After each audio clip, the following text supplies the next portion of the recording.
जैसे हमारे यहाँ इंडिया में मुफ्ती अज़्ज़द रज़ा खां, जिनका पूरी दुनिया ने इल्म जो है उसका लोहा माना है। क़िबला मैं चाहता हूँ कि आप डायरेक्टली जो है उन लोगों से मतलब जैसे मुनाज़रा करें या आप अपने चैनल से वो मुझे उनको कहें जानते कि हैं, भाई ये सब मुझे जानते हैं भाई। जी। ये सब मुझे जानते हैं और ये सब मेरी बातों को सुनते हैं, लेकिन उनको बखूबी पता है कि वो जवाब नहीं दे सकते। तो इसलिए वो कभी जी, गुफ्तगू नहीं करेंगे। हाँ। अब क़िबला अगर जमात मुखालिफिन के पास ऐसा आलिम होता जो मेरी बातों का रद्द कर सकता, वो अभी उसको ज़रूर आगे लाते वो।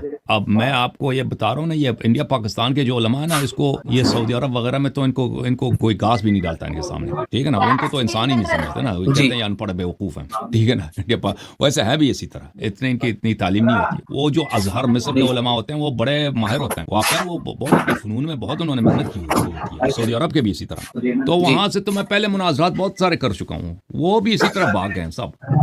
अभी उस ज़माने में नहीं, इंटरनेट भी इतना क़िबला नहीं सर था, जैसे तो पाकिस्तान मैंने में उनको शिकस्त दी है।